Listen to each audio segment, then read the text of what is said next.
Olá a todos, meu nome é Eduardo Cota, eu sou professor do Departamento de Física aqui da Universidade Federal do Amazonas e sou coordenador do Laboratório de Ótica de Materiais. Esse laboratório é voltado para o estudo da fotônica e da interação da luz com a matéria.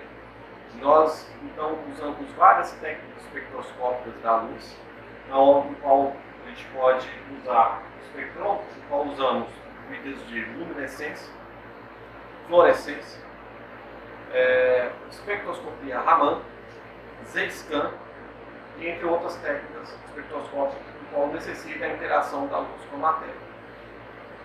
Esse laboratório permite fazer medidas através do criostat, medidas variando a temperatura, no qual nós conseguimos chegar a temperatura de 10 Kelvin no criostat, com qualquer uma dessas técnicas.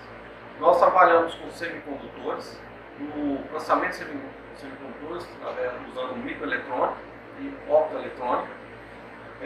Trabalhamos com dispositivos semicondutores voltados para emissores lasers, com microcavidades semicondutoras, usando o pulso quântico como fonte de meio ativo, e fazemos uma grande variedade de análises físico-químicas dos materiais. Se vocês tiverem um trabalho e estiverem precisando de uma análise dessas, entre em contato conosco com o e-mail cota, com 2 T's, @ufam.br, ou entre no nosso site www.optima.ufam.edu.br. Sejam bem-vindos.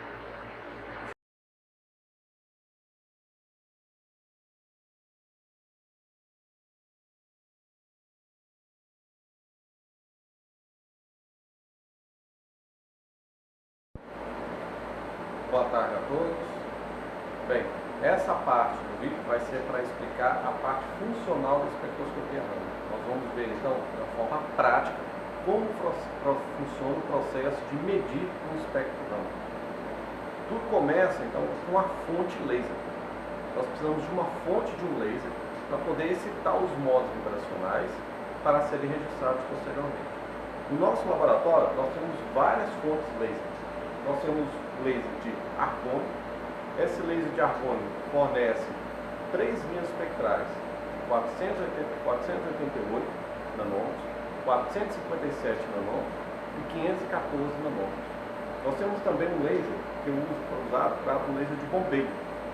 Ele excita, me chama laser de bombeio porque ele excita outros 2 lasers que são utilizados no nosso laboratório. Ele é um laser de estado sólido, emite 532 nanômetros. Ele também pode ser usado para fazer espectroscopia Raman. Nós temos também um laser de hélio-neon, que é aquele tubinho comprido. Esse laser ele emite em 633 nanômetros e também é usado para fazer espectroscopia Raman. Nós temos também um outro laser que ele é bem pequenininho. Ele também é um laser de diodo, também pode usar para fazer espectroscopia Raman. Ele também emite em 633. A diferença dele para o hélio-neon é que o laser de hélio-neon possui uma linha muito fina, muito boa para fazer a espectroscopia Raman. Porém, a potência de emissão dele é muito baixa. Então, se existem amostras com um sinal Raman, já é um sinal muito fraco, mas que precisa de uma potência maior para poder fazer a medida, então nós usamos o laser de diodo 633 para fazer essa medida. E para fugir das faixas de alta fluorescência de alguns materiais, principalmente os orgânicos, nós usamos um laser de infravermelho. Aí nós usamos um laser de Miyagi. Esse laser de Miyagi, ele emite em 1064 nanômetros. Então nós podemos usar um laser desse para poder também fazer espectroscopia Raman. A escolha do laser que melhor vai ser utilizado para fazer o seu espectro vai depender da sua aplicação. Uma outra fonte de laser que nós podemos ter também são os lasers sintonizáveis. Aqui nós temos 2 lasers sintonizáveis, que são um laser de titânio safira. Eles têm um deles que ele é contínuo e o outro é um laser de pulsado. A vantagem do laser de titânio safira é que você consegue sintonizar manualmente através do micrômetro a energia do laser que vai ser excitado. Ele varia de 700 nanômetros até cerca de 1000 nanômetros, então de 1 micro. Qualquer valor em torno desse intervalo você consegue sintonizar a energia do laser. A vantagem desse tipo de laser é para poder fazer o chamado rama ressonante, que nós já discutimos na parte teórica. Para usar qualquer um desses lasers no sistema de medida, nós primeiro precisamos de acoplar esse laser na fibra para entrar no microscópio. Primeiramente, nesse caso, hoje, nós vamos usar um laser de 532 nanômetros, um laser de bombeiro. Nosso laboratório tudo é controlado por computador. Então nós vamos ativar o laser de bombeiro. Ele está ligado via USB no computador. Vamos abrir a chama.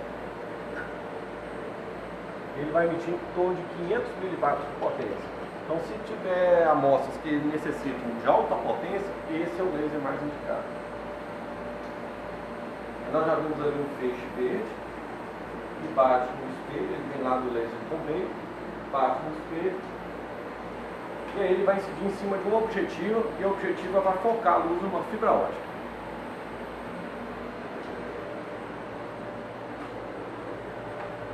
Então nós temos aqui o laser de 532 nanômetros, laser de bombeiro, batendo no espelho, é deslocado para a objetiva, e a objetiva foca na fibra ótica. A luz acoplada na fibra ótica, ela vai para essa entrada aqui no espectro, no microscópio. Vai para essa entrada no microscópio. Na hora que eu abro essa chavinha, eu vejo o laser passando pela estrutura do microscópio. Primeiramente, nós encontramos aqui um filtro para essa linha do laser. Esse primeiro filtro é um filtro que serve para poder limpar a linha do laser. Normalmente os lasers, principalmente os lasers de gás, eles além da linha do laser principal, ele também vem em várias linhas de plasma. Nós precisamos remover essas linhas de plasma para não influenciar o espectro. Mesmo os lasers de diodo, eles não têm um espectro tão fino quanto o laser de gás. Então é uma banda mais larga. Essa banda mais larga também nós limpamos, damos uma limpada nessa banda mais larga. Geralmente os lasers de diodo, devido ao efeito de semicondutores dos diodos, vem também acompanhados de outros sinais que não são desejados. Então esse filtro é muito importante para ele limpar o espectro do laser, deixar passar apenas e somente a linha do laser que vai ser analisada. Então, nós precisamos aqui agora acompanhar o caminho do laser.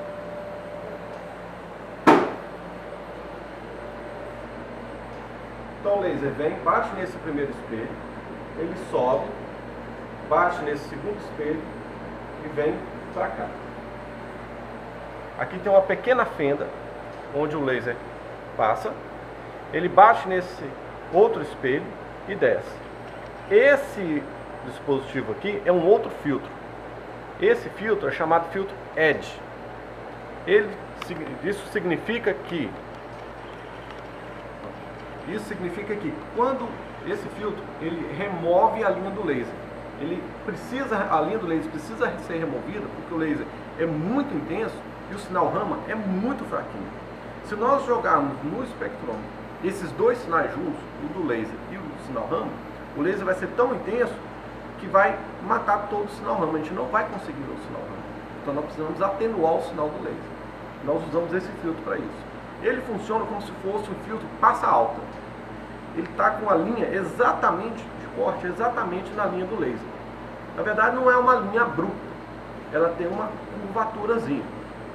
Devido a essa curvatura, então o laser fica bem na borda dessa curvatura e esse filtro reflete a luz do laser. Então na hora que a luz do laser bate no filtro, ela é refletida. Na hora que ela é refletida, ela passa por uma fenda aqui em cima, bate nesse espelho,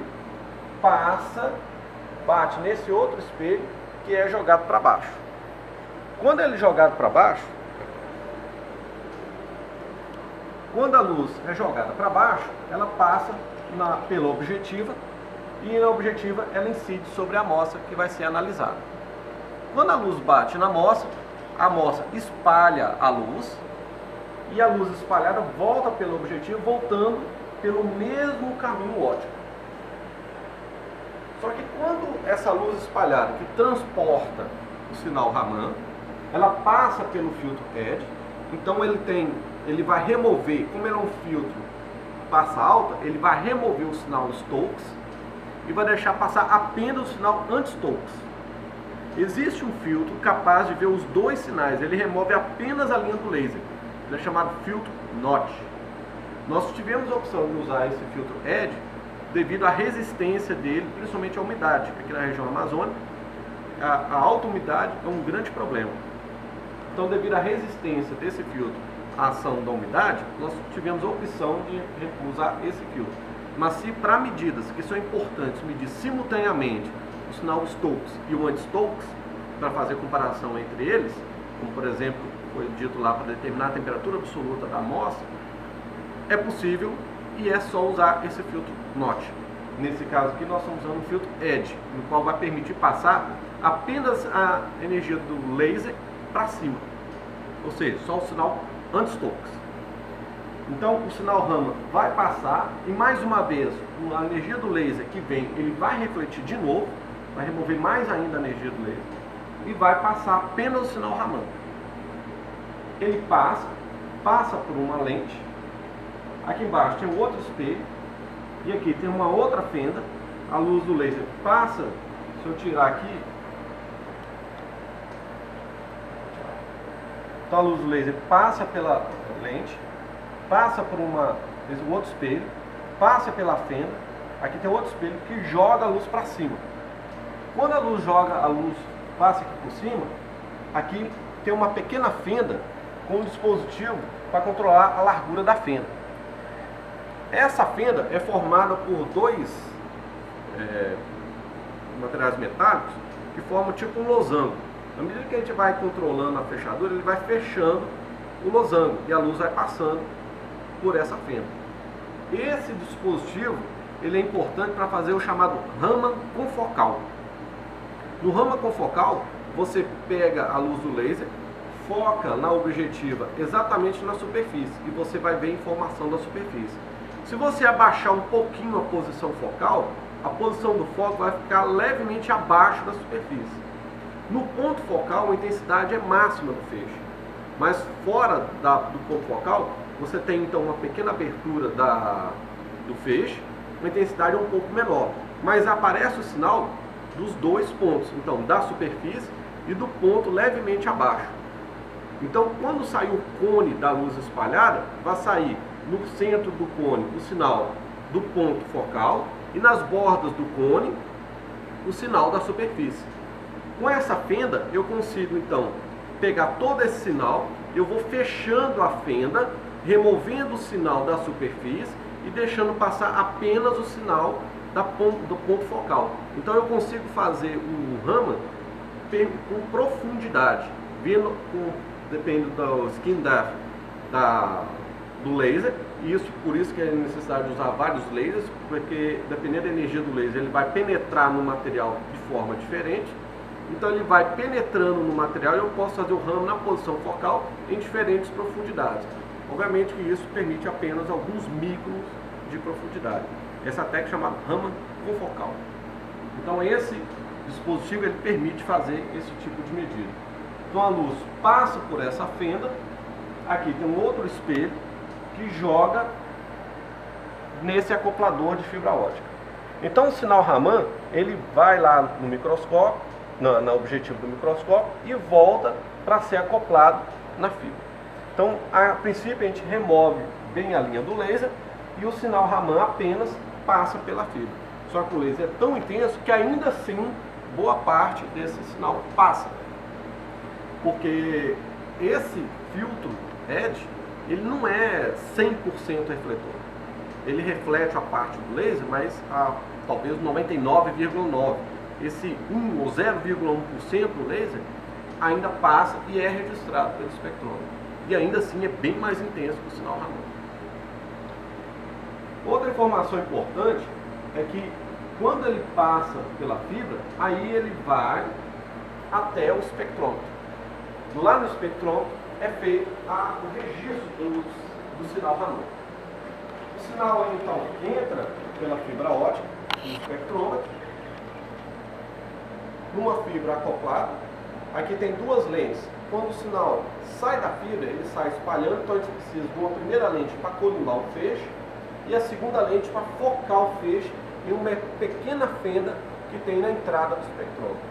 Essa fenda é uma fenda vertical e a largura da fenda nós controlamos pelo computador. Então o espectrômetro está acoplado no computador e nós controlamos o espectrômetro todo via computador. Então a largura da fenda é controlada pelo computador, a luz entra pela fenda, atrás do espectrômetro tem um espelho côncavo, então a luz sai abrindo. Aqui atrás a luz bate no espelho, ela reflete, esse espelho côncavo colima o feixe. Esse feixe, ele é refletido, e aqui nessa parte circular tem três grades. Elas estão localizadas num dispositivo na forma de um triângulo. Então cada face do triângulo tem uma grade de difração. Nós temos dois espectrômetros, porque nós usamos, cada um tem três grades nele. Esse espectrômetro, a gente tem uma grade de 300 linhas por milímetro, 600 linhas por milímetro e 1800 linhas por milímetro. Essa grade de 1800 linhas por milímetro é a grade onde nós conseguimos a maior resolução aqui no nosso laboratório, que é de meio ângulo. A luz bate então numa dessas grades, a escolha da grade também é controlada pelo computador. Ele escolhe qual a grade que vai ser utilizada através de um motor de passo. Ele abre o espectro, esse espectro sai colimado, vai bater no segundo espelho côncavo que tem atrás, na parte de trás do espectrômetro. Ao bater, ele foca o feixe em uma pequena fenda aqui na saída. Quando ele incide nessa pequena fenda da saída, a luz vai ser selecionada espectralmente e vai ser registrada pela CCD. Na CCD, então a gente vê a intensidade da luz em função do pouquinho de onda. Os pixels da CCD já foram calibrados pelo fabricante e são registrados no computador. Bom, esse é o processo do caminho do laser. Agora o que nós vamos fazer é medir um espectro do sistema. Mas antes disso, a gente precisa saber se o sistema está calibrado ou não. Para isso nós usamos uma amostra de silício. O silício é interessante para fazer a calibração porque ele possui um pico muito bem definido em 520 cm-1. Esse pico que aparece no espalhamento ramo em 520 cm-1, ele é triplamente degenerado, o que faz com que o pico fique muito intenso e com isso facilita o processo de alinhamento. Bom, vamos fechar a fenda para bloquear o laser. Vamos colocar a nossa amostra então de teste. É um pequeno cristal de silício, um wafer de silício, usado em microeletrônica.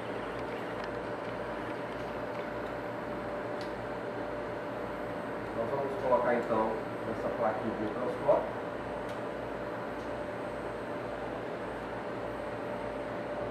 Essa base do nosso microscópio, ela é controlada por esse sistema piezoelétrico.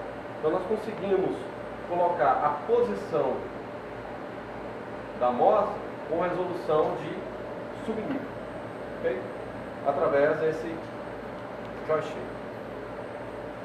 Nós vamos deixar passar a luz do laser para focar o laser, só que o laser está muito intenso. Então nós vamos diminuir a intensidade dele um pouquinho para a gente conseguir ver a imagem da posição focal da superfície da amostra. Para isso nós vamos usar um filtro neutro. Aqui eu tenho uma sequência de filtros neutros. Vou usar esse filtro de densidade óptica 3. Ele vai atenuar o feixe. Agora o feixe vai ficar bem fraquinho. E a gente vai permitir a passagem do feixe. Agora o feixe está dentro da direção nossa. E vamos fazer a aproximação do objetivo. Essa objetiva é um objetivo de 100 vezes. Então, esse procedimento tem que ser feito com muito cuidado, porque o objetivo fica muito próximo à superfície da amostra. Aqui, nós temos um sistema de acoplamento para a câmera. Então, nós temos uma câmera que mostra a imagem na superfície da amostra. Nessa câmera, nós temos então um chamado beam splitter, que é um separador de feixe. A luz, ao bater nele, ele deixa passar 50% e reflete 50%. Ele tem esse dispositivo que deixa colocar o feixe do laser, ele deixa colocar na frente do feixe ou remover na frente do feixe. Aqui eu vou colocar ele na frente do feixe. Eu abaixo, então, ele bate. Então a luz que bate na amostra, o laser bate e reflete. Na hora que ela reflete, ela passa pelo beam splitter. Então metade passa e metade é refletida para a câmera. Aí aqui no computador, eu vou abrir o software de controle do espectrômetro e eu vou ativar a câmera. Então agora eu tenho uma imagem da câmera. Está tudo preto porque não está na posição focal. O que a gente vai ver aqui agora é que quando o laser estiver na posição focal na superfície da amostra, nós vamos ver uma pequena bolinha verde na câmera. Então nós vamos fazer o processo de aproximação.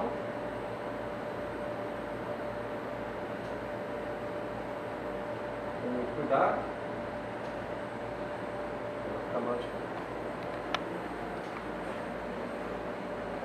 No processo de aproximação, nós vamos aproximando então suavemente a superfície da amostra. Começamos a ver um pouco da luz espalhada.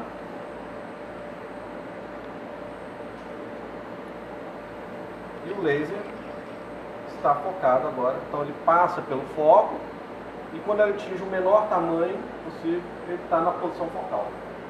Então o laser está na posição focal da amostra. Então está focalizando o laser na superfície da amostra. Então nós temos garantia de que o laser está bem focado na superfície para fazer a medida. Esse sistema já está calibrado e permite então a gente determinar as dimensões. Aqui nós temos uma numeração que vai na escala de micro, que permite determinar as dimensões das coisas que nós observamos. Esse sistema da câmera permite que nós sejamos capazes de determinar as dimensões dos objetos que nós visualizamos pela câmera. Nós temos uma escala horizontal e vertical na faixa de micro. Basta selecionarmos qual é o objetivo que está sendo utilizado. Nesse caso, estamos usando o objetivo de 100 vezes. Ele pede para colocar o objetivo de 100 vezes, que já está lá. E ele coloca uma escala. Aqui nós temos uma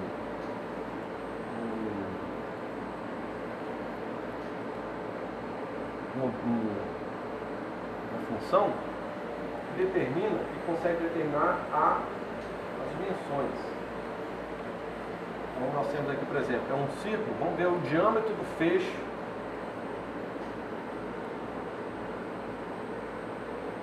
incide sobre a amostra. Ou seja, qual é a resolução espacial que nós temos desse espectrômetro? Aqui nós temos um número, 6,85 e 7,17. Isso que aqui não está bem um círculo, ele está meio ovalado. Mas isso indica que então que o diâmetro desse círculo é da ordem de 5 a 6 microns. Então a resolução espacial que nós temos aqui nesse espectrômetro é da ordem de 5 microns, 5, 6 microns. Então qualquer objeto com diâmetro em torno de 5 microns, até isso nós conseguimos medir isoladamente. Menos que isso, o feixe laser vai ver a superposição dos dois. O feixe laser vai ser maior que os dois objetos. Mas até 5 microns nós conseguimos medir com resolução espacial. Então o laser já está focalizado na superfície da amostra. Vamos interromper a leitura da câmera. Se gerar uma imagem, nós podemos salvar essa imagem, porque eu não permito salvar a imagem. Nós vamos então remover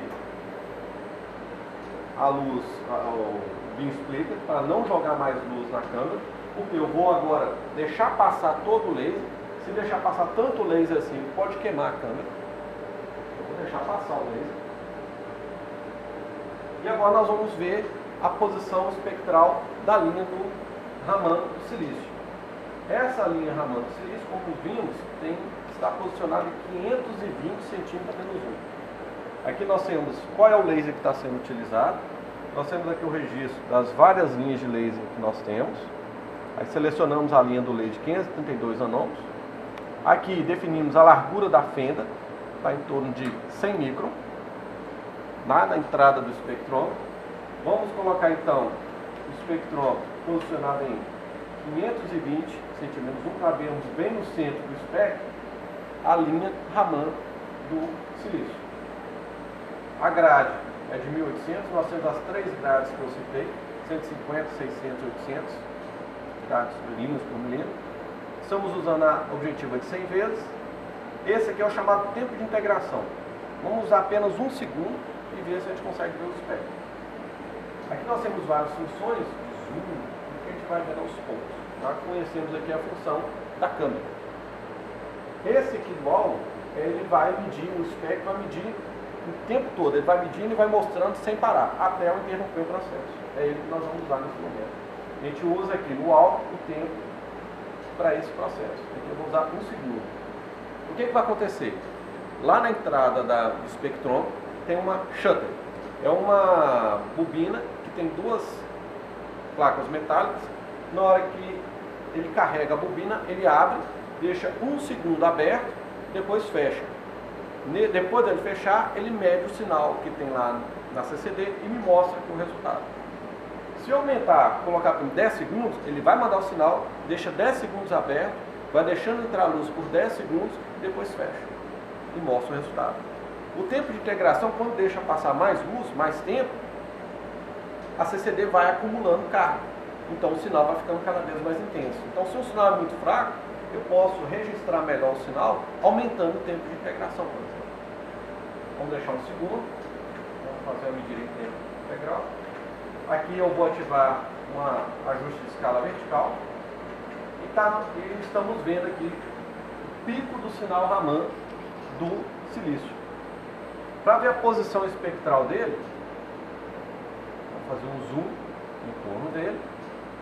E vemos que ele está bem centralizado em 520 centímetros nu. Ou seja, isso mostra que o sistema está calibrado. Então agora eu posso pegar qualquer material e fazer uma análise. Para fazer um teste, agora que o sistema está alinhado, nós vamos fazer um teste, nós vamos fazer uma medida de espectroscopia Raman de um polímero.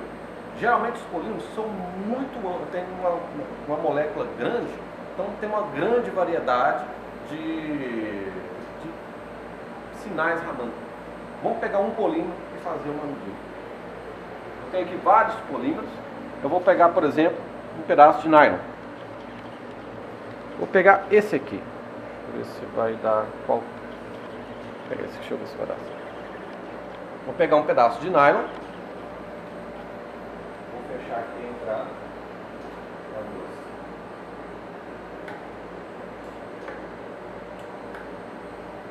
O nylon é uma molécula bastante complexa, porque ela tem ligações com nitrogênio, tem ligações de carbono com hidrogênio, e de carbono, oxigênio.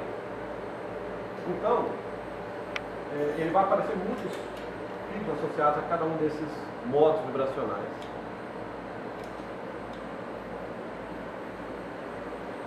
Vou posicionar aqui um pedaço de nylon debaixo da objetiva. Eu vou atenuar de novo o feixe para conseguirmos colocar o laser na posição focal da superfície do pedaço de nylon.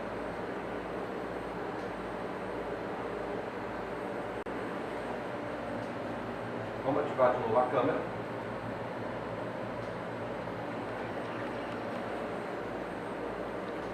Vamos fazer a aproximação.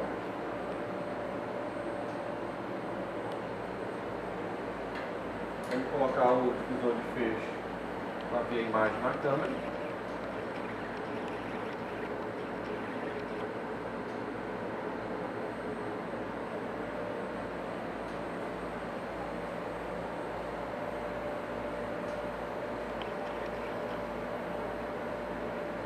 Pronto. Aqui está o feixe do laser. Vamos decidir sobre uma. Está agora na posição focal. Vamos parar o registro da câmera, não preciso de ter essa imagem. E agora nós vamos tirar o divisor de feixe, vamos aumentar a potência do laser. E agora, para fazer a medida, nós vamos precisar de varrer uma faixa bem mais ampla. Porque, por exemplo, picos associados à ligação CH2 estão lá na faixa de 1850, 1900 centímetros 1. Para poder ver eles, então eu tenho que varrer uma faixa bem ampla. Aí eu uso essa função aqui do nosso equipamento, o início e o final. Nós vamos começar a 80 centímetros 1. O 0 é a posição do laser. O laser está na posição 0. Por isso chama Raman Shift. É tudo em relação ao laser. Então qualquer posição do pico é a diferença de energia do pico em relação ao laser. Esse filtro que a gente usa, a princípio ele consegue chegar até 50 centímetros a menos 1 do laser, que é o que o fabricante garante.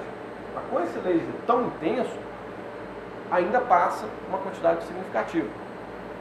E por isso nós vamos chegar um pouquinho mais para frente, de 80 centímetros 1.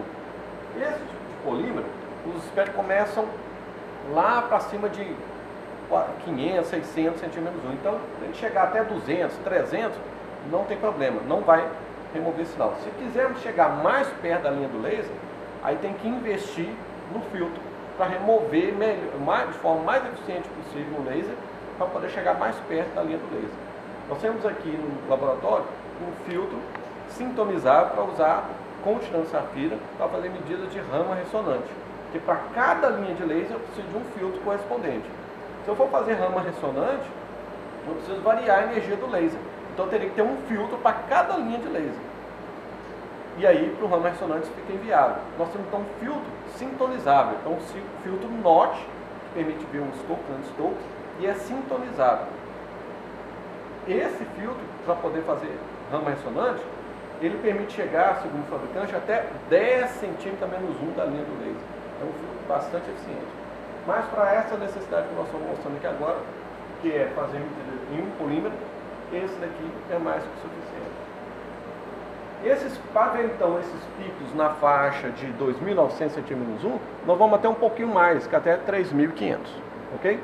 E como tem um nitrogênio na rede do monômero do polímero, do nylon, isso significa então que deve ter um pico em torno de 3.200, que é a ligação nitrogênio-hidrogênio. Então nós vamos até 3.500 para poder ver se a gente consegue enxergar esse sinal. Bom, então já definimos o intervalo espectral. Aqui eu consigo definir vários intervalos. Eu posso usar 100% do tempo de integração que eu defini, ou eu posso, se um sinal pode saturar, então eu uso 50% do tempo para diminuir o tempo. Então eu consigo escalar isso aqui no programa de forma a ter um espectro todo configurado.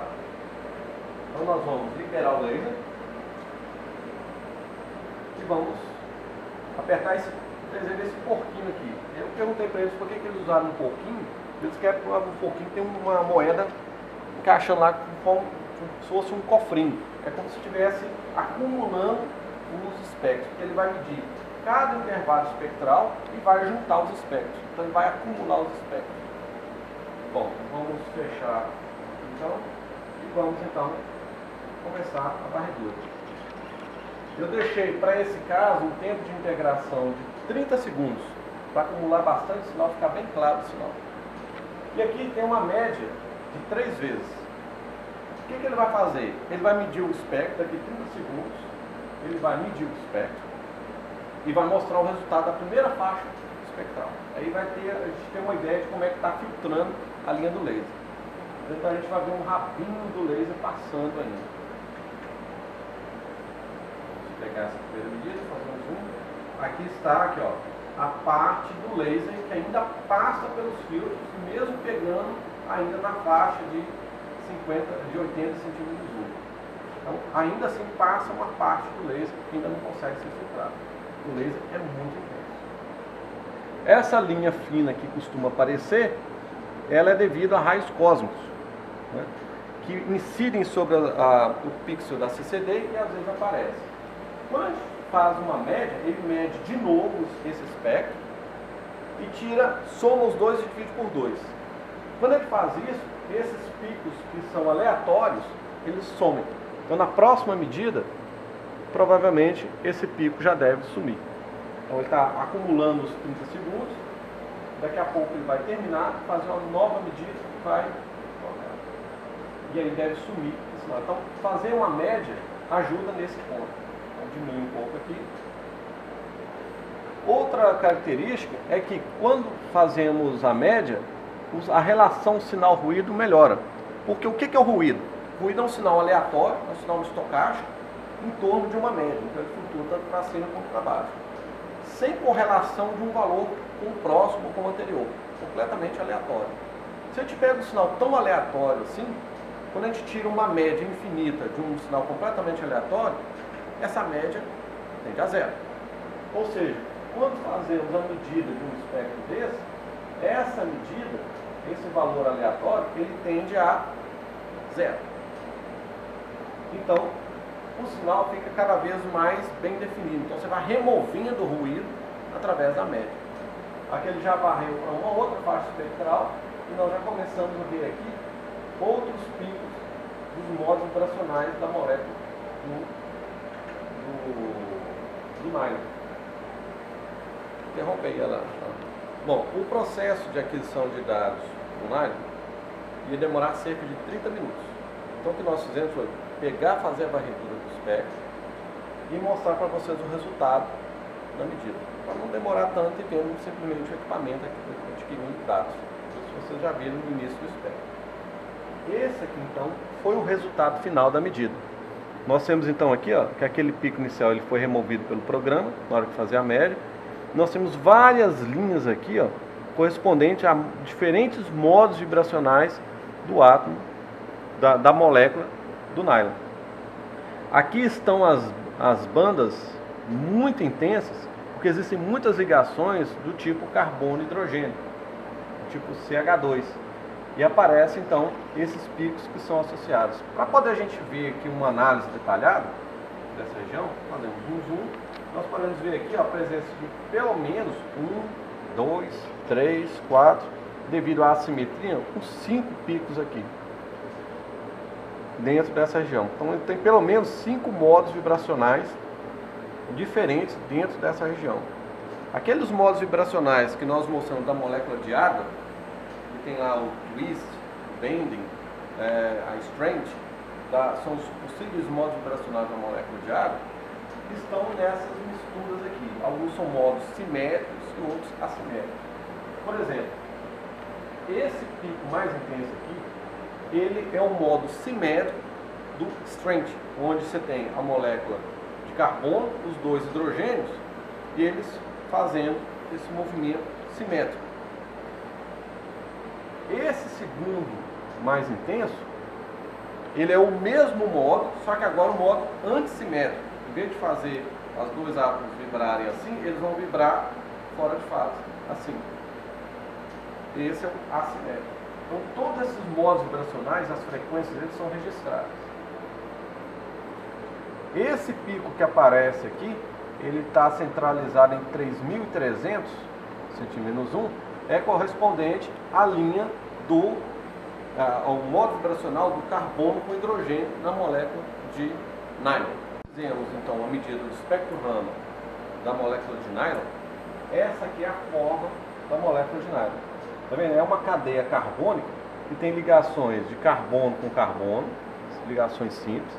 Tem uma ligação de carbono duplo oxigênio, aqui e aqui. Tem ligações de nitrogênio com carbono e nitrogênio hidrogênio, né? Aqui de novo.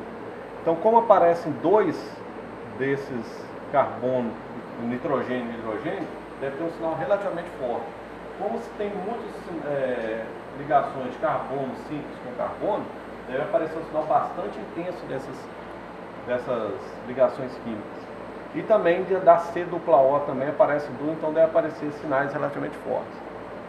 Vamos ver se a gente consegue identificar esses modos do espectro.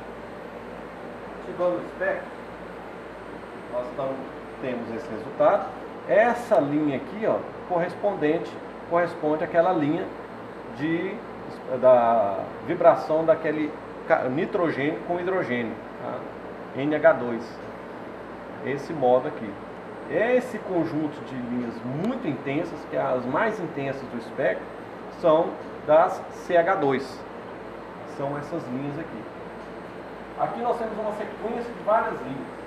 né, menos intensas. Vou fazer um zoom dessa região. Nessa região, então, nós temos várias linhas. Essas linhas aqui, por exemplo, de 1600 para 1700, 1637, correspondem à linha do C-O.